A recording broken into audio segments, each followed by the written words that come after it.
Boa noite, meus queridos irmãos da irmã Mileide. Quero agradecer a todos pelo convite. Estou muito feliz porque há muito tempo que não fazíamos contatos com a irmã Mileide. Então é muito importante para mim estar com vocês novamente. Nós estaremos nessa noite refletindo, baseado no Evangelho segundo o Espiritismo, no capítulo 17, Sede Perfeitos, no item 4, os bons espíritas. E estaremos destacando na nossa reflexão um trecho muito importante que é reconhece-se o verdadeiro espírita pela sua transformação moral, pelo esforço que emprega para domar as suas más inclinações. Então, nós estaremos refletindo sobre o Evangelho e espero que seja bom para todos nós.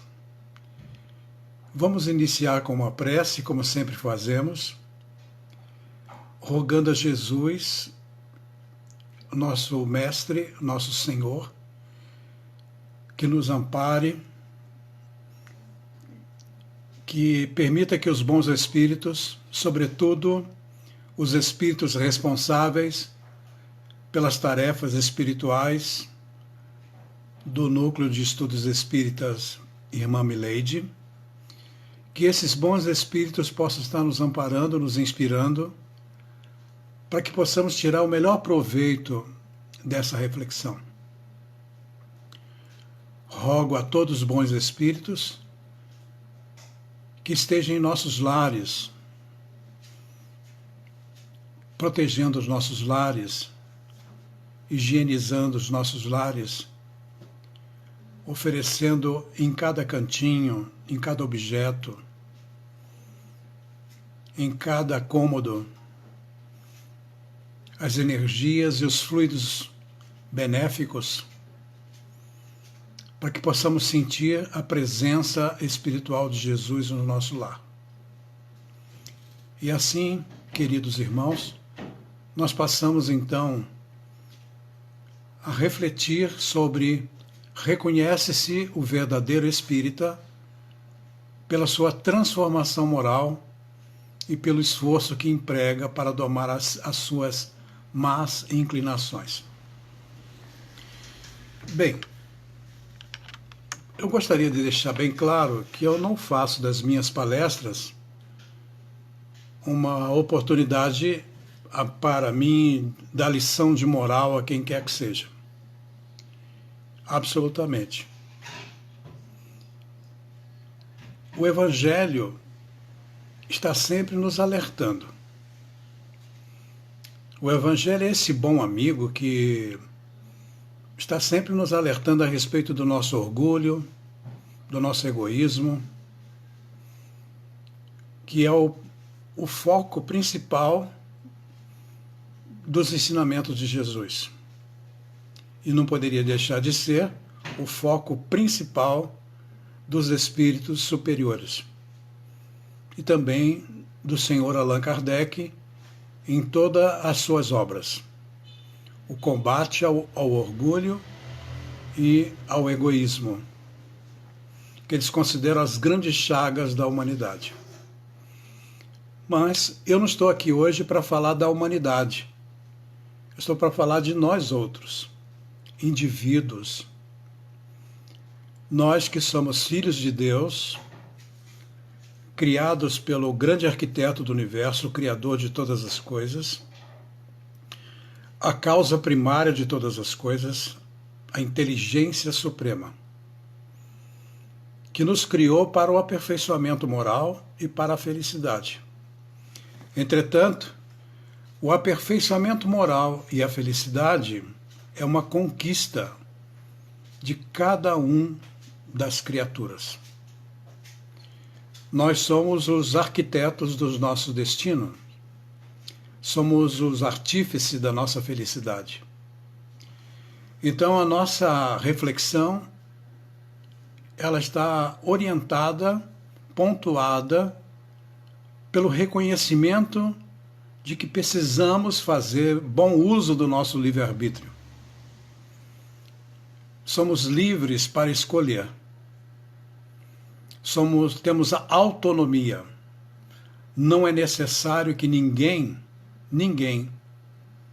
estabeleça para nós ordens. Nós temos na nossa essência os recursos necessários, nos foi concedido pelo nosso Criador, todos os recursos necessários para o nosso autoaperfeiçoamento, para o nosso progresso incessante. Devemos ter em mente que devemos progredir incessantemente. Hoje, um pouco melhor do que ontem. Amanhã, um pouco melhor do que hoje. Portanto, não recebam nossas reflexões como alguém que está querendo dar lição de moral do que você deve fazer ou não deve fazer. Absolutamente. E essas são as minhas reflexões. São os cuidados que eu tenho tomado para o meu aperfeiçoamento. Compartilho com vocês. Faço do Evangelho meu roteiro e compartilho com vocês que também tenho certeza que fazem do Evangelho de Jesus o roteiro de luz que iluminará sempre os nossos caminhos, que nos iluminará sempre para que possamos fazer escolhas e tomemos decisões, boas escolhas e boas decisões, sempre orientadas, decisões e escolhas orientadas pelo amor, pela caridade. Porque, do contrário, estaremos perdendo tempo. E uma encarnação é um tempo primoroso. Falo para os espíritas, para os nossos queridos irmãos espíritas. Aqueles que não são espíritas, estão em outros caminhos, mas também chegarão ao Pai, porque ninguém está abandonado. Todos somos filhos de Deus igualmente. Todos temos o mesmo destino, independente da religião, do credo, da raça, da nacionalidade, da idade, não importa. Todos, sem exceção, somos filhos de Deus. O que nós temos, graças a Deus, é a oportunidade de conhecer o Consolador prometido por Jesus, que é o Espiritismo. Então nós somos informados a respeito da imortalidade da alma. Não somente informados, nós estamos convictos. A vida espiritual, para nós, não é uma esperança, é uma certeza. Estamos orientados pela comunicabilidade com o plano espiritual. A mediunidade, recurso que pertence ao espírito, todos os espíritos e todos os seres criados por Deus. Humanos, espíritos, as almas, todos são médiuns. E assim sendo, a comunicabilidade com o plano espiritual não é um privilégio dos espíritas, absolutamente. Pertence a todos, filhos de Deus. E a pluralidade das existências. Nós estamos nos aperfeiçoando, tendo Jesus como Mestre e Senhor, e reconhecemos que as virtudes por Ele ensinadas não é possível ser adquiridas, consolidadas numa única existência. A existência é efêmera, muito curta.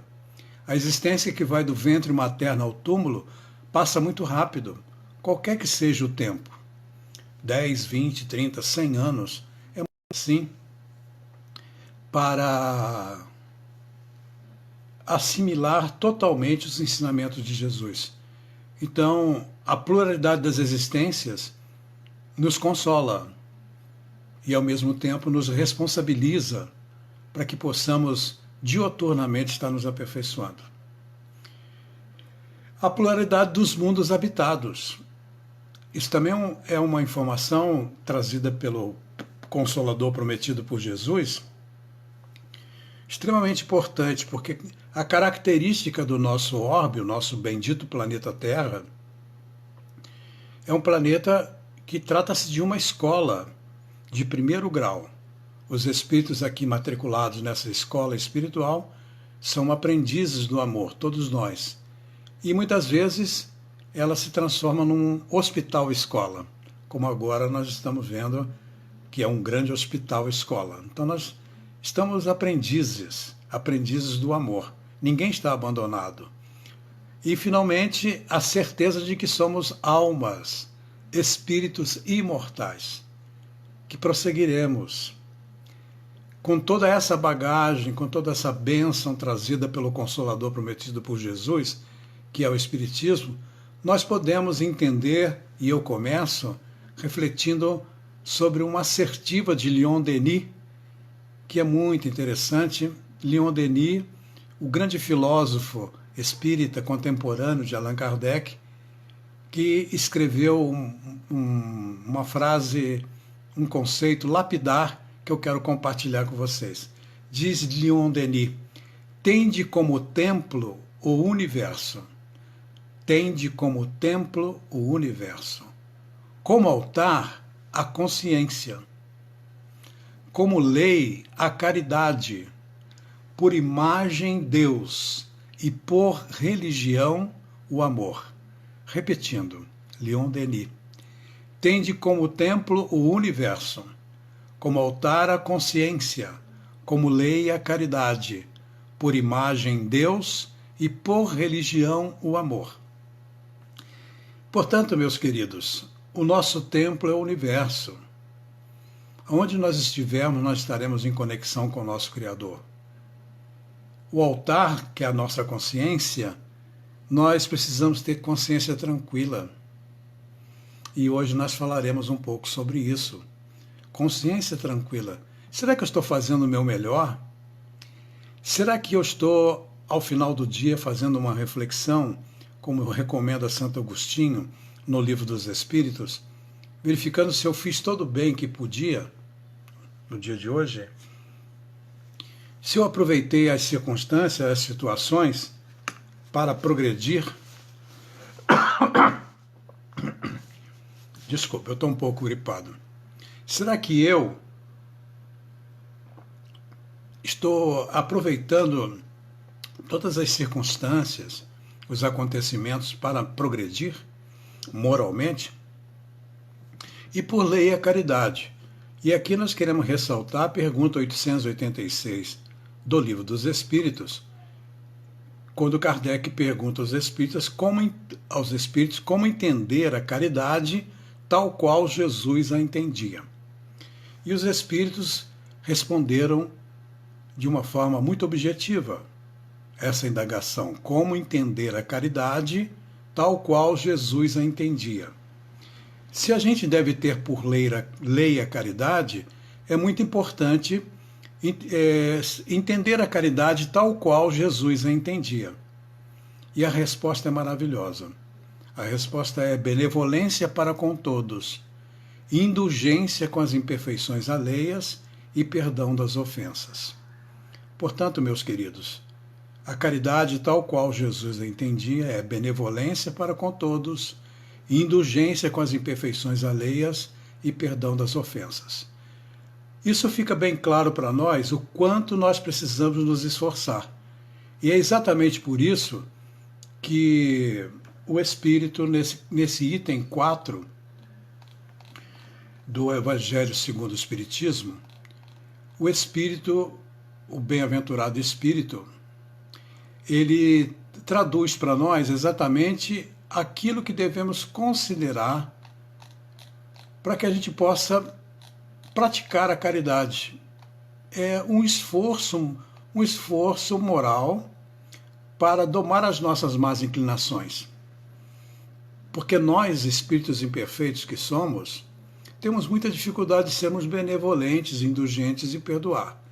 Então é esse esforço diário, as más inclinações, as más tendências, vão nos oferecendo a oportunidade da gente não de se sentir mal, absolutamente.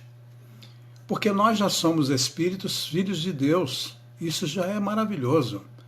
Nós já temos algumas coisas boas, graças a Deus.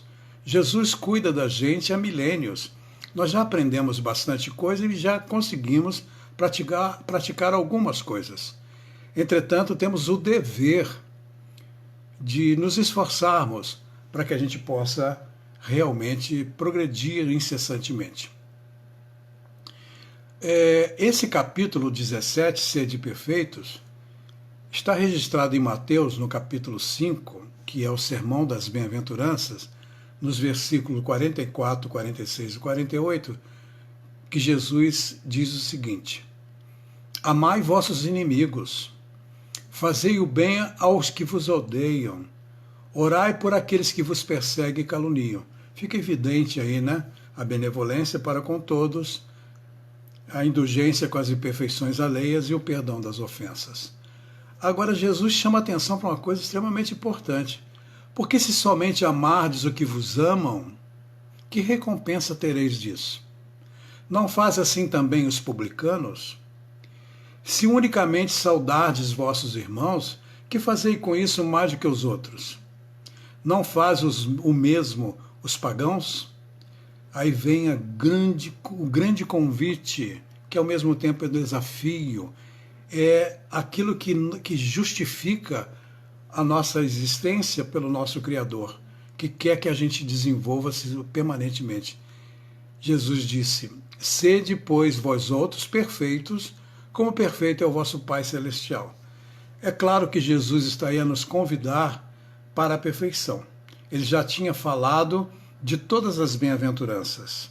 Ele já tinha chamado a atenção para uma série de detalhes e estabelecendo uma nova ordem de amar aqueles que nos perseguem, aqueles que nos caluniam. E nos propõe exatamente o aperfeiçoamento incessante, quando nos propõe refletir a perfeição do Pai. Refletir não significa que nós seremos perfeitos como o nosso Criador o é. Mas nós não podemos ficar como essas criaturas que são verdadeiros esboços do Criador. Deus, a inteligência suprema, nos criou inteligente. Nós somos inteligentes. Deus, o Criador Supremo, fez de nós outros seres criativos. Nós somos criativos. Ou seja, nós temos todos os recursos, intrinsecamente estão os recursos. Na nossa intimidade profunda, no eu superior que somos, o espírito, a alma que somos, temos todos os recursos para progredir desta forma. Nesse capítulo 17, tem o item 4, que é os bons espíritas. Antes dos bons espíritos, no item 3, está lá o homem de bem. Então ali os espíritos tomaram cuidado de nos estabelecer o que é um homem de bem. E a gente, ao ler o texto do homem de bem, no item 3 desse capítulo, a gente se depara com uma demonstração de grandeza espiritual.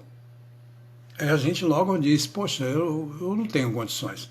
Mas aquilo ali não é para que a gente se sinta derrotado e muito menos triste porque não consegue, não. Ali estão os propósitos, os nossos propósitos. Os propósitos que temos que ter de sermos um homem de bem. Ali estão, em cada frase, estão os desígnios, os propósitos da vida. Ali estão as diretrizes espirituais. Não é ali uma demonstração de que nós temos que ser aquele espírito com todas aquelas virtudes, mas aquelas virtudes estão à nossa espera. Faz parte, nós a alcançaremos através da pluralidade das existências. Mas isso é preciso fazer com que haja esforço. E logo a seguir dessa demonstração inequívoca de que é realmente o homem de bem, e fala de aspectos maravilhosos, que eu recomendo a leitura, aí aparece o item seguinte, que é os bons espíritas. Aí o espírito começa dizendo que, bem compreendido, mas sobretudo bem sentido, o espiritismo nos leva aos resultados acima expostos. Então, os resultados acima expostos são exatamente a descrição do homem de bem. Então o espírito chama atenção, bem compreendido, quer dizer, nós temos que bem compreender o espiritismo, mas, sobretudo, bem sentido, é preciso sentir. Não adianta você ficar citando espíritos, ficar citando, se isso não é sustentado por um sentimento, é preciso sentir. Não adianta fazer uma palestra, como eu estou fazendo agora, se não há o sentir, se não há o sentimento, se não há um comprometimento com o sentimento. Porque senão nós vamos estar perdendo o tempo. Então o Espírito é muito claro quando ele diz assim, bem compreendido, mas sobretudo bem sentido, o Espiritismo nos leva aos resultados acima expostos, que caracteriza o verdadeiro espírita, como um cristão verdadeiro, pois que um e outro o mesmo é o outro. Quer dizer, o homem de bem e os bons espíritas é a mesma coisa. O espiritismo, continua aqui o espírito, não institui uma nova moral, apenas facilita aos homens a inteligência e a prática da do Cristo, a moral do Cristo, facultando fé inabalável e esclarecida aos que duvidam e vacilam. Então, aí logo a seguir ele começa a questionar se falta alguma clareza na doutrina espírita. Não falta. A doutrina espírita não tem mistérios, não tem iniciados. O Evangelho segundo o Espiritismo que eu leio, e você, meu irmão, minha irmã que está me ouvindo, lê, é o mesmo Evangelho que o Chico Xavier lia. É o mesmo Evangelho que o presidente da Federação Espírita Brasileira lê. É o mesmo Evangelho que o Divaldo Pereira Franco lê. Portanto, não há assim um Evangelho para iniciados, uma coisa superior. Não, é o mesmo Evangelho, são os mesmos ensinamentos. E uma coisa muito interessante que ele chama a atenção, que muitas vezes os arrogantes, os prepotentes, os orgulhosos não dão o menor valor. E pessoas simples, de pouco estudo, de baixo grau de escolaridade, assimilam com grande facilidade, porque tratam essas questões com o sentimento. Então é muito importante ficar claro para nós que a doutrina espírita não tem mistérios, não tem iniciados, é tudo muito claro. A clareza é da sua essência mesma, é de onde lhe vem toda a força, porque nos faz ir direto para a inteligência. Será que é necessário para compreender o Espiritismo uma inteligência fora do comum? Absolutamente. O Espírito diz assim, enquanto a parte essencial exige um certo grau de sensibilidade, a que se pode chamar maturidade do senso moral. Maturidade que independe da idade, do grau de instrução, porque é peculiar ao desenvolvimento e, em sentido especial, ao espírito encarnado. Portanto, cada um de nós é único, singular. Cada um de nós tem a sua própria maneira de ser e o seu momento espiritual e o seu estágio evolutivo. Mas nada é impeditivo o conhecimento e o desenvolvimento do espiritismo. Algumas pessoas que são essas mais sensíveis, elas têm a crença nos espíritos como simples fato, mas muitas vezes são pessoas que não mudam aquilo que é instinto. Então os espíritos chamam a atenção de que muitas pessoas desprezam porque julgam que já sabem tudo. Muita gente diz assim, ninguém me engana, a vida é uma só, eu quero ser feliz aqui e agora. E muitas vezes até alguns religiosos confundem tudo isso. Mas nós precisamos cuidar de cada um de nós mesmos, porque a responsabilidade é intransferível. A responsabilidade do progresso pertence a cada um de nós. Pede aos Espíritos que incessantemente os iniciem novos mistérios, sem procurar saber se já se tornaram dignos de penetrar os arcanos do Criador. São os espíritas são alguns espíritas que querem dizer, porque eu quero uma coisa nova. Vai falar de evangelho novamente? Eu já estou cansado de ouvir o evangelho. Meus irmãos, se nós estamos cansados de ouvir o evangelho, está na hora então de começar a sentir o evangelho. Porque o evangelho é a fonte inesgotável e é aquilo tudo que nós necessitamos para a nossa transformação moral. O Espírito chama atenção, diz que são espíritas imperfeitos, aqueles que estão sempre buscando coisas novas e ainda não praticam as coisas que já foram informadas. Então a gente tem avidez de novidades, coisas novas, esquecendo de praticar com assiduidade, com dedicação, com disciplina, aquilo que já nos foi ensinado. Eu quero chamar a atenção também, que eu considero muito importante, o Espírito Simeão, no capítulo 10, Bem-aventurados misericordiosos, no item 14, que é o perdão das ofensas, é uma mensagem do Espírito Simeão.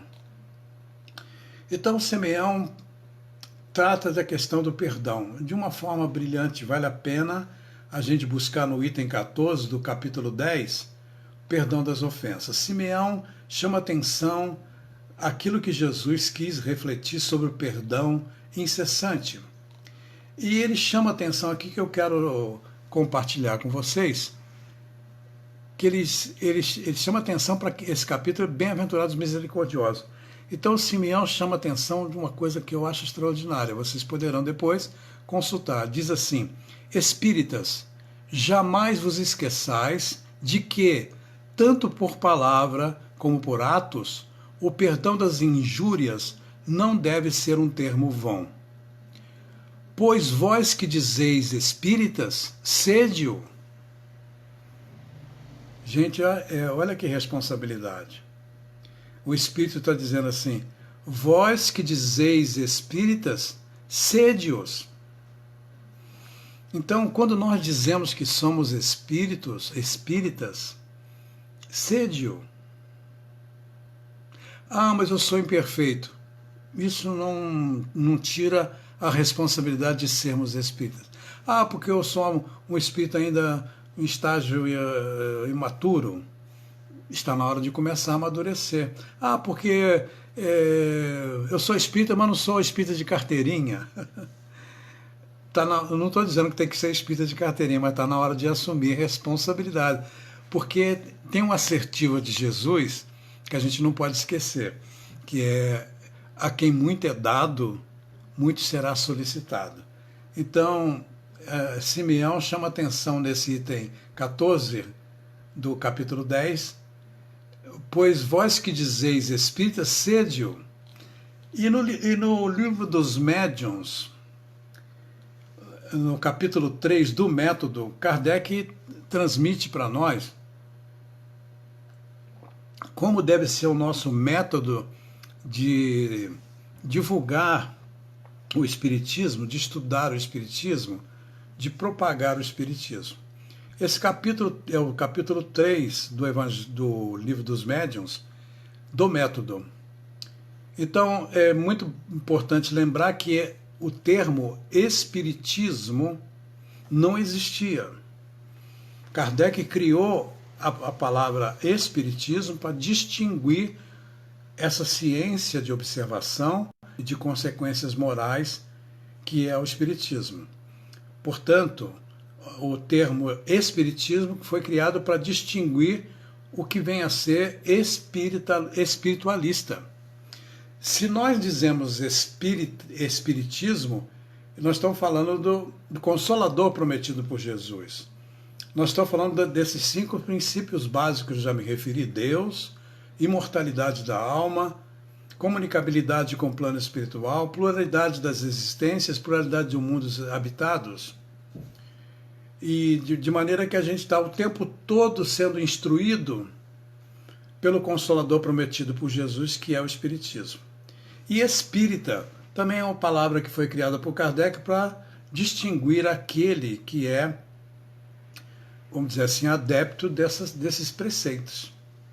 Ele criou também o termo espiritista, mas esse praticamente caiu em desuso. Mas, infelizmente, tanto o termo que foi criado por ele, espiritismo e espírita, hoje se confunde com uma série de outras coisas. Mas nós, espíritas, e que seguimos os preceitos do espiritismo, não temos o direito de fazer essas confusões. Porque temos que ter muito claro para nós, isso individualmente falando, através do estudo disciplinado. Nós precisamos estudar, e o estudo nos esclarece, nos ilumina. O estudo nos dá exatamente a fé raciocinada. Nós cremos e sabemos por que cremos.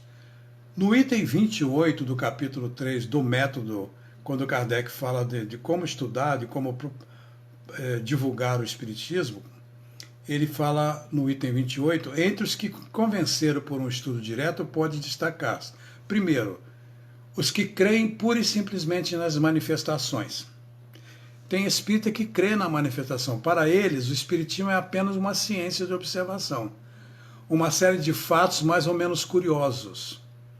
E Kardec então classifica esses espíritas, chamar-lhe-emos de espíritas experimentadores. Então ele chama de espíritos experimentadores. Segundo, os que no Espiritismo... Me desculpe. Segundo os que vêm no Espiritismo, os que no Espiritismo veem mais do que fatos. Compreendem-lhes a parte filosófica, admiram a moral daí decorrente, mas não a praticam. Insignificante ou nula é a influência que lhes exerce nos seus caráteres.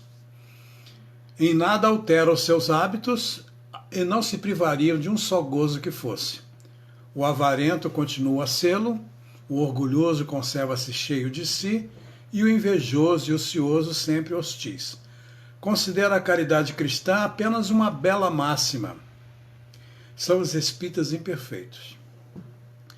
Terceiro, ele fala, os que não se contentam com admirar a moral espírita, que a praticam e aceitam todas as consequências. Convencidos de que a existência terrena é uma prova passageira, tratam de aproveitar os seus breves instantes para avançar na senda do progresso, única que os pode elevar na hierarquia dos mundos dos espíritos, esforçando-se por fazer o bem e coibir seus maus pendores. As relações com eles sempre oferecem segurança, porque a convicção que nutre os preserva de pensar em praticar o mal. A caridade é, em tudo, a regra de proceder a que obedece. São os verdadeiros espíritas, ou melhor, os verdadeiros cristãos. Então, eu chamo a atenção e sugiro que vocês depois vejam no livro dos médiuns, capítulo 3 do método, esse item 28. Então, aqui estão os espíritas, os verdadeiros espíritas, que aceitam todas as consequências dos ensinamentos. Porque, meus queridos, a nossa consciência, quando o Leon Denis, no início eu falei, tende por altar a consciência, todos esses ensinamentos iluminam a nossa consciência. Em sã consciência, eu não posso dizer que não sabia que tem que amar. Então, quando desencarnarmos, quem que desencarna? A consciência. A consciência que somos nós, o espírito. E assim sendo, não teremos como esconder na nossa consciência aquilo que já conhecemos. E, finalmente, ele chama atenção para os espíritas exaltados. Então, finalmente, os espíritas exaltados. A espécie humana seria perfeita se sempre tomasse o lado bom das coisas. Em tudo, O exagero é prejudicial. Em espiritismo infunde confiança demasiada, cega e frequentemente pueril no tocante ao mundo invisível, e leva a aceitar-se com extrema facilidade, sem verificação, aquilo cujo absurdo ou impossibilidade a reflexão e o exame demonstrariam. O entusiasmo, porém, não reflete, deslumbra. Esta espécie de adepto é mais nociva do que útil à causa do espiritismo. São os menos aptos a convencer quem quer que seja, porque todos, com razão, desconfiam do julgamento dele. Então, eu acho que de vez em quando nós somos também esses espíritas exaltados. A gente fica entusiasmado, porque o amor. Mas as pessoas que estão em torno de nós nos ouvem falar tanto, e praticar tão pouco, que acaba achando que nós somos somente exaltados, espíritas exaltados, como diz Kardec no quarto parágrafo desse item 28 do Livro dos Médiuns, no capítulo do Método. E, finalmente, meus queridos, eu quero chamar a atenção, porque está em cima da nossa hora, para o dever. Aí eu me refiro ao capítulo 17 ainda do Sede Perfeitos, o item 7. O dever. O dever é a obrigação moral da criatura para consigo mesmo. Item 7 do capítulo 17, Sede Perfeitos. O dever. O dever é a obrigação moral da criatura para consigo mesmo, primeira, e em seguida para com os outros. O dever é a lei da vida. Com ele deparamos nas mais íntimas particularidades, como nos atos mais elevados. E o Espírito chama a atenção, quer aqui não falar só do dever moral, que ele quer falar do dever moral e não daquele dever que, por exemplo, as profissões impõem. O dever, na ordem dos sentimentos, o dever é muito difícil de cumprir-se, porque por se achar em antagonismo com a atração do interesse e do coração. Então a gente ainda está muito aprisionado aos nossos interesses. Muito difícil, né? Mas eu quero chamar a atenção para o último parágrafo desse item 7 do capítulo Sede Perfeitos. O espírito Lázaro diz assim: o dever cresce e irradia sob a mais elevada forma, em cada um dos estágios superiores da humanidade. Jamais cessa a obrigação moral da criatura para com Deus.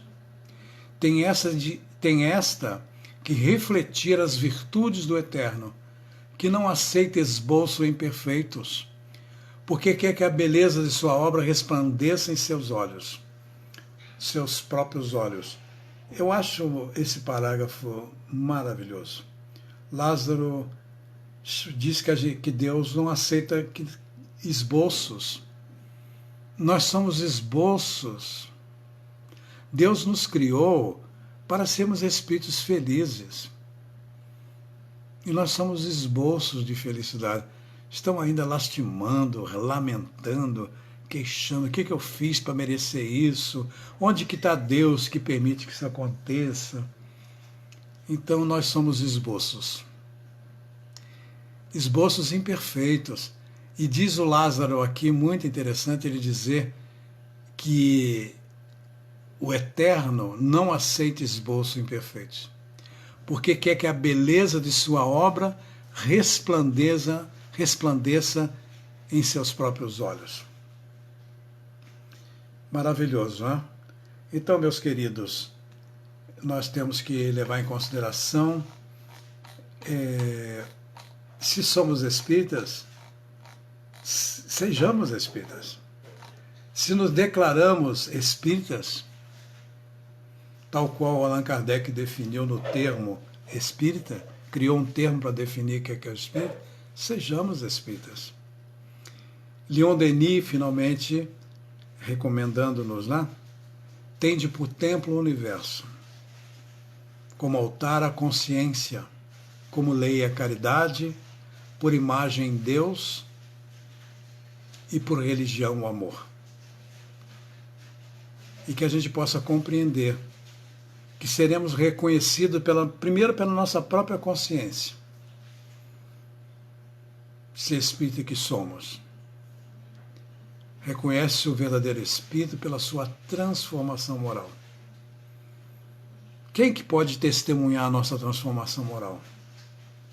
Naturalmente, os nossos amigos espirituais, nosso anjo guardião, os espíritos que nos querem bem, os nossos entes queridos encarnados, estão vendo os nossos esforços.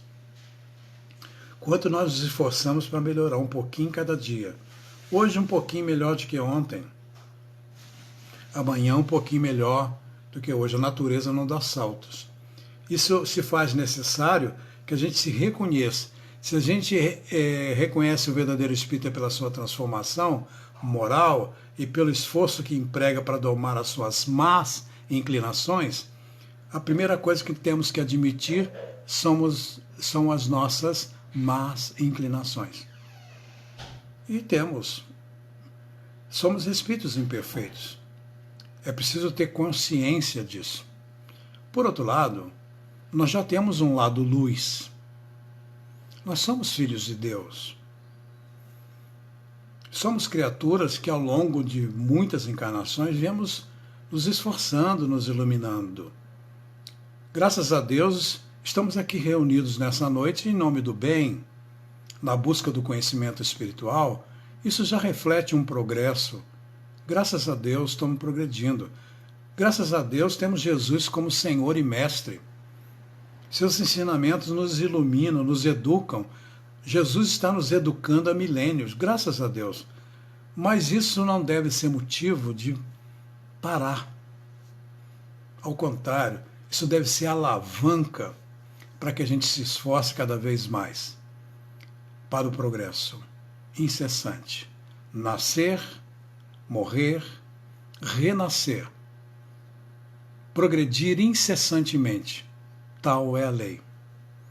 Então eu convido a todos para uma prece de gratidão pela vida. Uma prece que seja de louvor a Deus, louvor à vida. Uma prece de gratidão por compreender que a vida continua. Mesmo nesse momento tão difícil que estamos passando, todos nós, que a humanidade inteira está passando, a nossa fé permanece inabalável. Porque sabemos que Deus, o Pai de infinita misericórdia, justo, bom, misericordioso, cuida de cada criatura. A morte não existe. A vida prossegue.